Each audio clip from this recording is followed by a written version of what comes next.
Bienvenue tout le monde dans notre temps de partage. Aujourd'hui, nous allons avoir quelques minutes de partage ensemble et toute chose commence d'abord par inviter celui qui nous est indispensable, le glorieux Saint-Esprit. Disposons nos cœurs et nous allons prier ensemble. Seigneur Jésus, nous te disons merci. Merci, Père de grâce, parce qu'en ce jour, tu veux parler à nos cœurs, tu veux nous parler, tu veux nous faire du bien. La Bible dit au commencement était la parole était avec Dieu et Dieu est la parole. Merci Seigneur Jésus de nous donner une fois de plus ta parole. Que cette parole, Père de grâce, soit pour nous une parole qui prenne vie en nous, qui nous guide, qui nous dirige de toi, Foi Saint, afin que nous soyons plus proches de toi, Seigneur Jésus. Père, je te prie afin de disposer tous les cœurs qui vont écouter cette parole de toi, Foi Saint. Et moi-même, Seigneur Jésus, ne me laisse pas parler selon ma compréhension, mais prends pleine possession, Père, de mes lèvres, afin que c'est tes pensées qui doivent être communiquées. Ah, Père, nous te disons merci. Sois l'alpha et l'oméga de ce temps. C'est au nom de ton Fils Jésus que nous avons prié, avec action de grâce. Amen, amen, amen, amen. Bienvenue tout le monde. Aujourd'hui, on va parler d'un sujet qui est super important, tout comme les autres. On va parler de l'action de grâce. En cette fin d'année, je trouve qu'il est beaucoup plus important, il est très important de parler de l'action de grâce parce que des fois, dans les fins d'année, qu'on fait les bilans, des fois, on peut avoir les vision boards qu'on a fait au début. On peut aller dessus, on peut voir qu'il y a beaucoup de choses auxquelles on s'attendait pendant cette année, mais qui ne se sont pas réalisées. Mais je viens vous dire aujourd'hui qu'il faut rester dans l'action de grâce. Nous devrions être profondément reconnaissants envers Dieu pour tous ses bienfaits envers nous.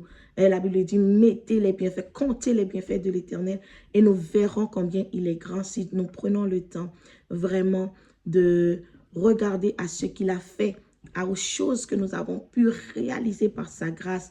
Nous trouverons certainement beaucoup de sujets d'action de grâce. Donc, sur ce, le verset sur lequel je m'appuie pour ce temps de partage, c'est dans Philippiens 4, le verset 6. Philippiens 4, verset 6. La Bible nous dit, ne vous inquiétez de rien, mais en toute chose, faites connaître vos besoins à Dieu par des prières et des supplications avec des actions de grâce. Amen, amen, amen. Donc, la Bible est en train de nous dire de rendre grâce à Dieu en toutes circonstances. Parce que le verset dit, faites connaître vos besoins par des prières et des supplications. Des prières et des supplications. Il y a d'autres versions qui disent, faites en tout temps. Faites en tout temps. Donc, ça veut dire, la Bible est en train de nous dire que l'action de grâce, c'est quelque chose que nous devrions faire continuellement. C'est quoi l'action de grâce? Quelqu'un me dirait, c'est quoi l'action de grâce?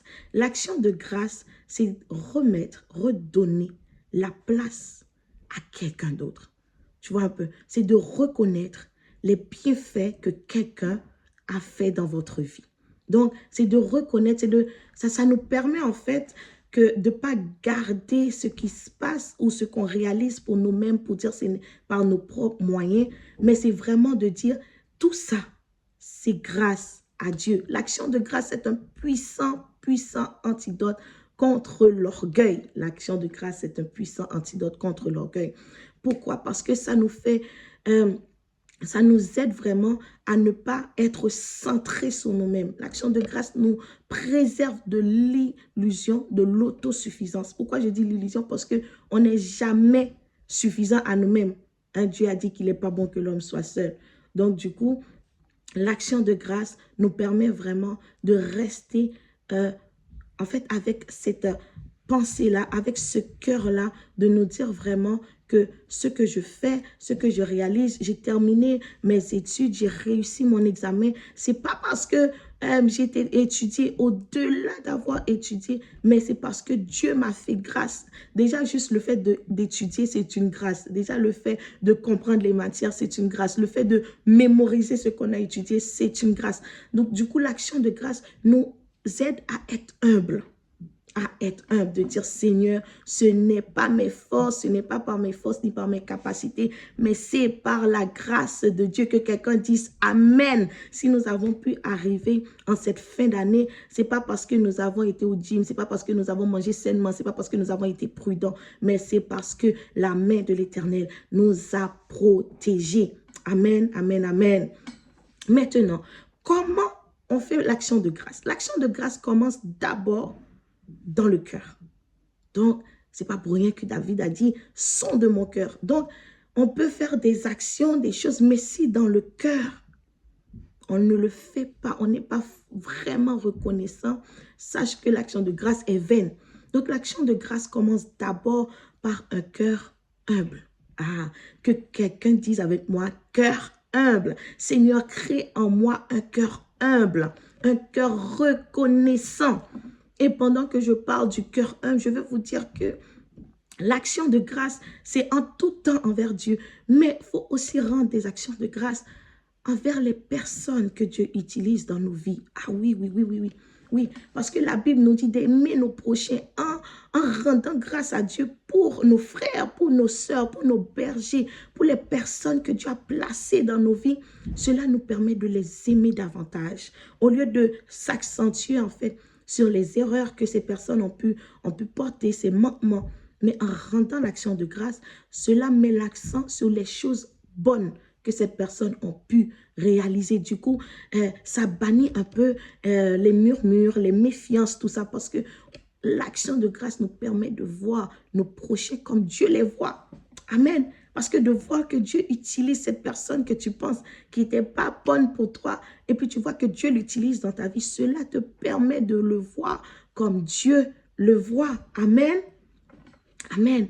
Donc l'action de grâce commence d'abord par un cœur humble, un cœur reconnaissant. L'action de grâce, c'est aussi un remède contre les murmures, contre les tristesses. Parce qu'en effet, même dans les moments difficiles, la Bible nous ordonne de rendre des actions de grâce. Parce qu'on ne doit pas, Dieu ne veut pas que dans nos cœurs qu'il y a la colère, le chagrin, la tristesse. Dans 1 Thessaloniciens 5, le verset 16, 1 Thessaloniciens 5, le verset 16, la Bible nous dit, soyez toujours joyeux. Soyez toujours joyeux. Et la Bible nous dit, faites en tout temps des prières de supplication et d'action de grâce. Donc, ça veut dire, l'un des remèdes contre la tristesse, pour rester dans la joie, c'est l'action de grâce. Amen. Que quelqu'un dise action de grâce. Alléluia. Donc, même dans les moments difficiles, la Bible nous demande de rester dans la joie. Comment rester dans la joie quand ça va pas, quand ça va réellement pas? Là, David a dit dans Psaume 23, l'Éternel est mon berger, je ne manquerai de rien. Quand je marche dans la vallée de l'ombre de la mort, il a dit, quand je marche dans la vallée de l'ombre de la mort, je n'aurai aucune crainte. Car tu es avec moi, car tu es avec moi. David était en train de rendre des actions de grâce à Dieu, de dire, je ne regarde pas aux vallées de la mort, mais je regarde à celui qui m'accompagne. Donc, je rends grâce à Dieu parce qu'il m'accompagne dans ces moments difficiles. Donc, quand les moments difficiles arrivent, en cette fin d'année, je sais ce n'est pas toutes les choses que nous avons prévues de réaliser qui sont réalisées. Alors, ne regarde pas ces choses-là. Rends grâce seulement à Dieu, rends grâce seulement à Dieu. Parce que si c'était vraiment dans la volonté de Dieu que ces choses arrivent, mais que c'était par, je sais pas, par manque de sagesse, etc., que ces choses ne sont pas arrivées. Mais le fait de rester dans l'action de grâce, Dieu te révélera maintenant les choses qu'il faut corriger, les choses à faire pour qu'en 2025, maintenant, tu peux vivre pleinement ces bénédictions. Amen. Ah, merci Seigneur Jésus. Ah, alléluia. Moi, je sens que je suis en train de me parler à moi-même. Je sens que je suis en train de parler à moi-même parce que en 2023, je me rappelle à la traversée de 2023 à 2024, j'ai pleuré. J'ai pleuré pas de joie, mais de tristesse. J'avais vraiment pleuré parce que je trouvais que 2023 était trop lourd, était trop difficile pour moi, etc. Et en cette fin d'année 2024, je disais, waouh, c'est quand même ma plus belle année 2024. Franchement, le Seigneur a fait de grandes choses. Et puis, je me dis, mais pourquoi en 2023, c'était si difficile? Et puis, je me suis dit, je vais pas juste faire le bilan pour 2024, je vais aussi le faire pour 2023. Et en faisant le bilan de 2023, je me rends compte, la raison pour laquelle j'ai trouvé que 2023 était aussi difficile, c'est parce que j'étais ingrate. C'est parce que je n'étais pas dans l'action de grâce. Parce que j'ai plus mis mon regard sur les choses qui ne se sont pas arrivées. Alors que toutes les choses que Dieu a fait pour moi à travers 2023, je n'ai pas pris le temps de dire merci à Dieu. J'ai pris le temps de murmurer, j'ai pris le temps de me plaindre, j'ai pris le temps de pleurer, mais je n'ai pas pris le temps de compter les bienfaits de Dieu. Donc, en cette année, en cette fin d'année, j'encourage quelqu'un. Au lieu de faire un bilan, oui, c'est bien de voir qu'est-ce qu'on n'a pas réalisé maintenant pour demander à Dieu comment maintenant manifester ces choses, comment grandir pour que maintenant les choses qu'il nous a promis que nous puissions les vivre, mais en même temps, rendez grâce à Dieu pour les choses qu'il a accomplies et pour ceux non plus qui n'ont pas été faites. Parce que faut dire que même si ces choses n'ont pas été accomplies, mais Dieu a été avec vous tout au long de cette année. Dieu a été avec nous. Il ne nous a pas lâchés. Même quand nous avons fait des bêtises, il ne nous a pas lâchés. Amen. Seigneur, nous voulons te dire merci. Merci d'avoir été avec nous du début jusqu'à la fin. Merci parce que tu es encore avec nous. Merci parce que tu es fidèle. Amen. Amen. Amen. Amen. Et vraiment, dans 1 Thessaloniciens 5, le verset 7 et 16, nous avons vu que la Bible nous demande d'être toujours joyeux. Et dans le verset 17, il dit prier sans cesse. Donc, ça veut dire l'une des choses qui va te permettre de rester dans la joie, c'est la prière. Et nous avons vu tantôt dans Philippiens 4, 6 que l'un des types de prières que nous devrions faire sans cesse, c'est l'action de grâce. Amen. Donc, l'action de grâce, c'est un remède contre la tristesse, contre les murmures. Amen. Ah, alléluia. Moi, je sens que je suis en train d'être bénie par la grâce de Dieu. Alléluia. Donc, l'action de grâce, c'est un élément important dans la vie joyeuse, dans la joie d'un chrétien. Amen. Amen. Comme je l'avais dit tantôt aussi, l'action de grâce, c'est un bon remède. C'est un antidote contre l'orgueil. Parce que des fois, l'une des raisons pour laquelle on est orgueilleux, qu'on est enflé comme ça d'orgueil, c'est parce qu'on croit que tout vient de nous. Tout vient de nous. Mais juste prendre le temps de rendre grâce à Dieu pour la vie de quelqu'un, aussi minime que ce soit, aussi petite que cette personne a contribué dans votre vie, va vous faire vous rendre compte que, ah non, ah, ce n'est pas, j'ai besoin de quelqu'un d'autre. Donc, je ne me suffis pas à moi-même. J'ai besoin de Dieu, mais j'ai aussi besoin de mon frère et de ma sœur. Alléluia. Le temps avance rapidement. Donc, j'encourage vraiment quelqu'un à rester dans l'action de grâce. Et j'avais aussi prélevé 3 types d'actions de grâce. Je ne dis pas qu'il y en a seulement 3 types, mais nous allons voir 3 types d'actions de grâce. J'appelle le premier l'action de grâce sacrificielle, l'action de grâce par obéissance et l'action de grâce par amour. Amen. L'action de grâce sacrificielle, c'est ce qu'on peut appeler aussi les prémices. Des fois, c'est des offrandes. Des fois, ça peut être par rapport à ton temps. C'est quelque chose qui te coûte. C'est quelque chose, quand Dieu te le demande là, ça saigne. Ça fait mal. Des fois, tu peux avoir juste l'argent qui te reste assez toute ta vie. Donc, on a l'exemple avec Élie qui est allé voir la femme veuve qui a un enfant qui lui restait seulement un peu de farine et de l'huile. Il lui dit, fais-moi un gâteau. Ah, prophète, qu'est-ce que tu n'as pas compris? C'est le seul truc qui me reste pour moi et mon enfant. Je sais déjà, dès que je vais le manger là, je vais juste attendre ma mort. Mais toi, tu me demandes de te le donner. Donc ça, c'est... Mais au fond d'elle, elle savait que c'était un homme de Dieu. Elle savait que c'était un homme de Dieu. Elle savait que... Donc, j'ai rien à perdre en fait. C'est le fait de dire, je sais que ça me coûte quelque chose, mais quelque part, ce que j'ai là, c'est Dieu même qui m'a permis de l'avoir. Donc, si Dieu me le demande, je le redonne. Amen. L'action de grâce, ce que j'avais dit au début, c'est vraiment de redonner ce que tu as à celui qui te l'a donné. Amen.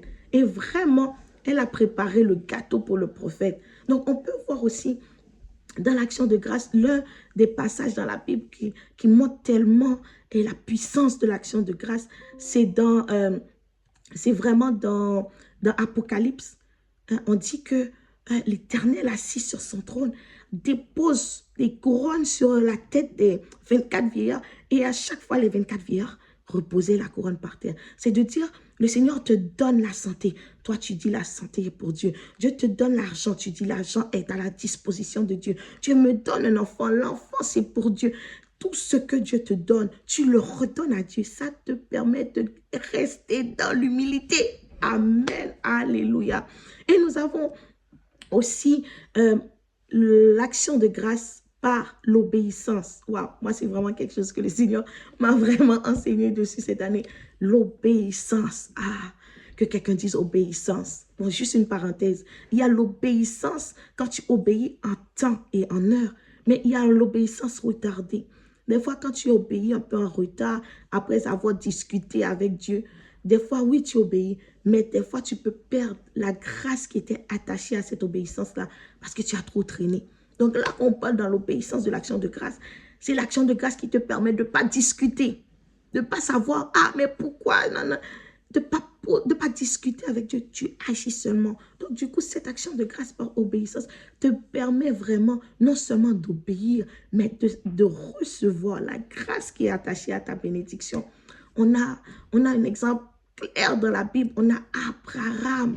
Amen. Abraham, c'est vraiment un exemple d'obéissance. C'est vraiment un exemple dans l'obéissance, dans le sacrifice. Vraiment, waouh, gloire à Dieu. Donc, Abraham, l'Éternel lui dit, quitte ta maison et ta patrie. Waouh, Abraham se lève et il quitte la maison. L'obéissance aussi à sa parole. Quand la Bible te dit, je t'ordonne d'être toujours joyeux. Hein, nous l'avons vu tantôt dans 1 Thessaloniciens 5, le verset 16. La Bible dit, soyez toujours joyeux. C'est un ordre, c'est soyez. C'est pas, ah, tu peux être. Non, soyez toujours joyeux. Maintenant, j'ordonne à moi-même d'obéir à cette parole. Je dis à mon âme, tu dois être dans la joie. Quand la Bible dit, aime ton prochain comme toi-même, tu dois t'efforcer à aimer ton prochain. C'est l'action de grâce sacrificielle. Parce que tu dis, je dois obéir à Dieu sans murmure, sans complainte. Et l'action de grâce te permet vraiment d'obéir sans contrainte ni murmure. Amen. Amen, amen, amen. Le dernier point, c'est l'action de grâce. Ah, par amour. Dans l'amour, je mets la gratitude, j'ai mis l'honneur dedans. On a l'exemple clair de David qui s'assoit et qui voit l'arche de l'Éternel sous une tente. Ce n'était pas écrit dans la loi que l'arche ne devrait pas être dans une tente. Ce n'était pas écrit dans les livres. En fait, ce n'était pas une ordre. Ce n'était pas non plus quelque chose que Dieu l'a demandé, auquel il devrait obéir. Mais c'est quelque chose, en fait, c'est l'amour que tu as pour Dieu qui t'emmène à vouloir faire du bien à Dieu, à travers les hommes, à travers, en tout cas, à travers tout ce qui plaît à Dieu, en fait. David regarde cela et dit, non, je ne peux pas laisser l'arche de l'Éternel sous une tente. Je dois lui construire une maison. Amen. Mais si ce n'est pas David qui a construit cette maison, mais vous avez vu que David a déjà même préparé les choses pour que quand son fils va venir, Salomon va construire ce temple-là, qu'il y a déjà des matériels disponibles. Et ce n'était pas des matériels de bas de gamme. C'était de l'or, c'était vraiment des trucs de qualité. Donc ça, c'est l'amour. C'est l'amour. Et l'amour, l'action de grâce par amour te permet d'honorer Dieu, d'honorer tes bergers, d'honorer les personnes que Dieu place dans ta vie, d'honorer tes parents. Amen. Hein? L'action de grâce par amour, c'est cet amour-là qui te pousse à chercher Dieu continuellement, à le connaître davantage, mais surtout à porter ses fardeaux. Porte les fardeaux de l'Éternel. L'action de grâce par amour, c'est ça qui va t'emmener à faire des actions de grâce envers les malades, envers les orphelins, envers ceux qui n'en ont pas, envers ceux qui ont besoin. Tu dis non, je dois manifester Christ parce que je sais que ce que Dieu m'a donné, je dois le redonner à Dieu. Hein? Par amour, tu vas chercher à plaire à Dieu. Par amour, tu vas chercher à lui faire plaisir. Tu vas chercher vraiment le cœur de Dieu. Amen. Waouh. j'ai pas envie de finir. J'ai vraiment envie de finir. Je trouve que c'est extraordinaire. Donc, j'encourage vraiment quelqu'un en cette fin d'année, vraiment, de mettre dans ton bilan, mets les choses bien, mets les noms des personnes que Dieu a utilisées dans ta vie. Rends grâce à Dieu pour leur vie. Rends grâce à Dieu pour leur vie. Hein? Parce que l'action de grâce te permet de ne pas être concentré sur toi-même. Ça change tes prières. Ton prière n'est plus Dieu, moi, ma maison, ma famille. Dieu, moi, ma maison, ma famille. Mais l'action de grâce t'emmène à prier pour les besoins de Dieu. Waouh, alléluia. Amen. Cela te permet de te lever le matin, d'aller faire du bien autour de toi, de manifester Christ pleinement. Alléluia. Ah, merci Seigneur Jésus. Donc, je voulais aussi parler de l'action de grâce qui a le pouvoir vraiment. L'action de grâce est descendue. On a vu l'exemple avec Salomon quand il a fait les holocaustes. Mais je pense que cela, ça va être pour une autre vidéo. Je bénis vraiment le Seigneur de nous avoir accordé la grâce d'avoir des bergers. Ah, j'ai pas envie de dire les noms, ils sont trop, ils sont beaucoup quand même. Mais d'avoir des bergers comme ceux qu'on a à ICC Montréal, qui nous donnent l'occasion même de nous laisser utiliser par Dieu pour faire des temps comme ça de partage, parce que je pense que nous sommes les premières à être bénis par ce qu'on dit, d'entendre, parce que des fois, je pense que la plupart d'entre nous, les sujets qu'on aborde, c'est des sujets peut-être qu'on avait des challenges avec, mais que le Seigneur est en train de nous enseigner.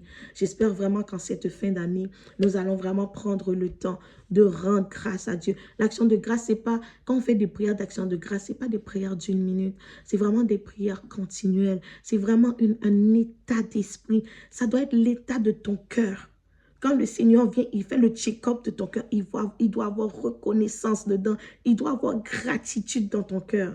Alléluia. Donc, franchement, soyez bénis. J'espère vraiment que cette parole puisse vraiment vous accompagner en 2025 afin que ce ne sera pas le 31 décembre 2025 que nous allons essayer de faire le bilan pour rendre grâce à Dieu, mais que tous les jours de nos vies, nous allons rendre grâce à Dieu pour tous ses bienfaits dans nos vies. Merci d'avoir écouté cette vidéo. Je prie vraiment que le Seigneur nous fasse du bien en 2025 afin que nous ne soyons pas dans l'ingratitude, mais que nous soyons dans la reconnaissance, que nous soyons vraiment dans la gratitude et dans l'action de grâce. Amen, amen, amen, amen, amen. Bonne journée à tout le monde. Je vais juste prendre le temps de dire merci au Seigneur. Seigneur, nous te disons merci. Merci pour ma soeur, pour mon frère qui regarde cette vidéo. Merci Seigneur Jésus pour chacun de nous. Merci de nous avoir révélé une fois de plus les pensées de ton cœur. Les pensées, cher Seigneur, de ton cœur, les choses que tu veux que nous fassions, Père de grâce. Accorde-nous la grâce d'obéir à ta parole pleinement, Seigneur Jésus, afin que nous soyons dans la jouissance, dans la joie, afin que nous soyons dans l'action de grâce, dans la gratitude, Dieu toi, foi saint. Oh Seigneur, nous te disons merci. Merci pour le berger que tu nous donnes, Dieu toi, foi saint, qui nous étire, Dieu toi, foi saint, et qui nous emmène à suivre tes pas, Seigneur Jésus. Merci Seigneur, que ton nom soit béni, que ton nom soit exalté. C'est dans le nom précieux de Jésus que j'ai prié avec action de grâce. Amen, amen, amen. Soyez bénis. À bientôt. Bye.